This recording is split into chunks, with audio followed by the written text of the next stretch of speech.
ይህ አዋዜ ልዩ ሰበር ነው። ፕሬዚደንት ዶናልድ ትራምፕ ወደቦቿን ዝግ ማድረግን ጨምሮ በኢራን ላይ ያበረቱት ጫና በመጨረሻ የኒውክሌር መሳሪያ የሚባል ነገር አይኖርሽም የሚለውን አቋማችንን እንድትቀበለው ያስገድዳታል ሲሉ ተናገሩ።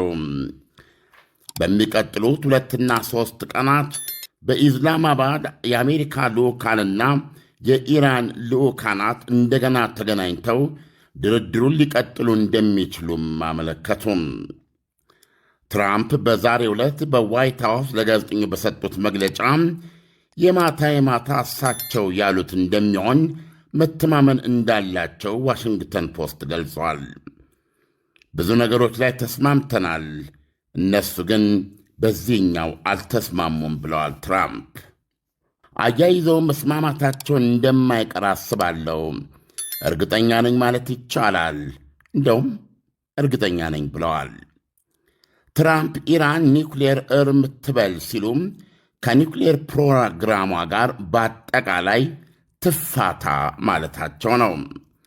ለሰላማዊ ዓላማም ቢሆን የራሷን ዩራኒየም ማበልጸግና ይህንን እንድታደርግ የሚያስችሏትን የተራቀቁ ማብለያ ወይም ማጣሪያዎች ሴንትሪፊዩጅስ ይባላሉ ማስወገድን ያጠቃልላል። ስላለፈው የከሸፈ የኢስላማባድ ስብሰባ ሂደት በቅርብ የሚያውቁ 2 ምንጮች ለዋሽንግተን ፖስት እንደተናገሩት የአሜሪካው ተደራዳሪ ምክትል ፕሬዚደንት ጄዲ ቫንስ ለኢራኖች ዩራኒየም የማበልጸግ እንቅስቃሴያቸውን ለሚቀጥሉት 20 ዓመታት ታቆማላችሁ የሚል አማራጭ አቅርበውላቸውም ነበረ።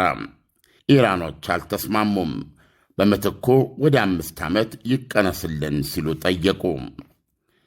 ተንታኞች እንደሚሉት የኢራን የኒውክሌር ፕሮግራም የብሔራዊ ኩራት ምንጭ ሆኖ የቆየ ሕዝቧን በሱ መዘዝ የተከተለባቸውን ማዕቀባዊ የኢኮኖሚ ቅጣቶች አሜን ብሎ ተሸክሞ የኖረለት ዓላማ ነው። አሁን ትራምፕ እየጠየቁ ያሉት ደግሞ ኩራታችሁን ዋጡና ኢኮኖሚያዊ ግርጣታችሁን ተገላገሉ የሚል ነው። አንዳንድ ተንታኞች እንደሚሉት የኢራን አመራሮች ከኢራን ኢራቅ ጦርነት ጀምሮ የነበሩና ከፍተኛ ሕመም የመቋቋም ችሎታ ያዳበሩ ከመሆናቸው የተነሳ ጫናው ሲበረታባቸው ፈጥነው ኒውክሌር ቦምብ በእጅ ማስገባት እንዳለባቸው ሊያምኑና ወደዛው ሊጣደፉ ይችላሉ ይላሉ። የአሜሪካ አስተዳደር የኒውክሌር መሳሪያ ሳይኖራት ዩራኒየም ማበልጸጊያ አቅም የገነባች ብቸኛ አገር ኢራን ናት ይላል በዓለም ላይ።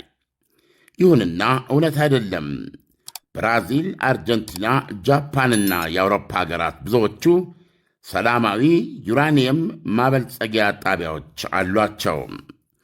የኢራን የተለየ ብቸኛ የሚያደርገው ለጦር መሳሪያ ደረጃ የተቃረበና ምንም አይነት የሲቪል አገልግሎት የሌለው ዩራኒየም ለማበልጸግ የተራቀቀ ዘመናዊ ማብለያ ወይም ማጣሪያ ሴንትሪፊዩጅስ የሠራና የተጠቀመ በመሆናቸው ነው ኢራኖች ብቸኛ የሚሆኑት ይላሉ። ይህ በእንዲህ እንዳለ እንግዲህ ፕሬዚደንት ዶናልድ ትራምፕ ለኒውዮርክ ታይምስ በሰጡት መግለጫ ደግሞ በሚቀጥሉት 2 ቀናት የአሜሪካና የኢራን ልዑካናት እዛው ኢስላማባድ ተገናኝተው ድርድራቸውን እንደሚቀጥሉ ገልጸዋል፣ ወይም ሊቀጥሉ እንደሚችሉ ገልጸዋል። በመግለጫቸውም ይህንን ከማሳካት አኳያ የፓኪስታን ጦር ኃይሎች አዛዥ ፊልድ ማርሻል አሲም ሙኒር ትልቅ ሥራ እንደሰሩ ገልጸዋል። በጣም ድንቅ ሰው ነው። ስለዚህም ወደ ድርድሩ ቦታ መሄዳችን የበለጠ ዕድል ያለው የጎላ ዕድል ነው ብለዋል። ይሁንና ዶናልድ ትራምፕ ይህን መግለጫ ለኒውዮርክ ታይምስ ከመስጠታቸው ከ1 ሰዓት ባነሰ ጊዜ ውስጥ የሰጡት መግለጫ ከዚህ ጋር የተቃረነ ነበረ።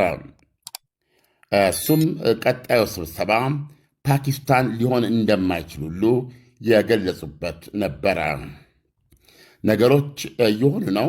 ነገር ግን በጣም አዝጋሚ በሆነ ሁኔታ ነው እየሆኑ ያሉት። ስለዚህም የሚኖረን ስብሰባ ካለ ድርድር ካለን ፓኪስታን ውስጥ የሚሆን አይመስለኝም። ምናልባት ሌላ ቦታ ይሆናል የምንሄደው ለዚህ ድርድር። በጭንቅላታችን ያሰብነው አንድ ሌላ ሀገር ወይም ቦታ አለ ብለው ነበረ ዶናልድ ትራምፕ። አንድ ሰዓት ባልሞላ ጊዜ ውስጥ ደግሞ ለኒውዮርክ ታይምስ በሰጡት መግለጫ ድርድሩ እዛው ኢስላማባድ ውስጥ ሊካሄድ እንደሚካሄድና በሚቀጥሉት 2 ቀናት ውስጥ የሁለቱ ሀገሮች የልዑካን ቡድኖች ለድጋሚ ድርድር ሊቀመጡ እንደሚችሉ ተናግረዋል። ፕሬዚደንቱ የሆነ አገር ጭንቅላታችን ውስጥ አለ በማለት የሰጡትን መግለጫ ተከትሎ ጋዜጠኞች ቱርክ ትሆን በማለት ላነሱላቸው ጥያቄ አይ ብለዋል ዶናልድ ትራምፕ። ከቱርክ የተሻለ ማዕከላዊ ወይም ለሁለቱም ወገኖች ሚዛናዊ የሆነ የአውሮፓ ሀገር ምናልባት ብለው ነበረ። ከአንድ ሰዓት በኋላ ይህንን ሁሉ ገልብጠው ነው ወደ ኢስላማባድ ነው የምንሄደው ያሉት። ዳንኤል እንግዲህ 15 ቀን አላቸው። የመጀመሪያው ስብሰባ የኢስላማባዱ ፈርሷል። ስለዚህ ለሁለተኛ ጊዜ ተገናኝተው ሊነጋገሩ እንደሆነ ነው እየነገሩ ነው ያሉት እና በጣም እርግጠኛ ነኝ የሚሉት ዶናልድ ትራምፕ የሚፈልጉትን ከማግኘት አኳያ። ዓለም ኢራንና አሜሪካ በሚቀጥሉት ቀናት የሚያደርጉት ድርድር ውጤታማ ሊሆን እንደሚችል እርግጠኛ መሆን ይቻላል ወይ? እሳቸው አሉ እኮ እርግጠኛ እንደውም እርግጠኛ ነኝ ያሉት። ስለዚህ ለዚህ ምክንያታቸው በኢራን ላይ የምናደርገው ጫና በርቷል ነው። አንዱ አሁን ለምሳሌ የኢራን ወደብ 24 ሰዓት አልፏል፣ ዝግ ሆኗል። ወደ ኢራን ወደብ የሚገባ የለም፣ ከኢራን ወደብ የሚወጣ የለም። ስለዚህ የአሜሪካ ባህር ኃይል ይህንን ስላገደ ኢራን ወደ ውስጥ የምታስገባውም ሆነ ወደ ውጭ የምትሸጠው በዋነኛነት ነዳጅ ዘይቷን መሸጥ አትችልም ማለት ነው። ስለዚህ ይሄ ጫና ወደ ስብሰባው በአስቸኳይ እንድትመጣና ከኛ ጋር እንድትስማማ ያስገድዳታል የሚል ነገር ነው የገለጹት። በነገራችን ላይ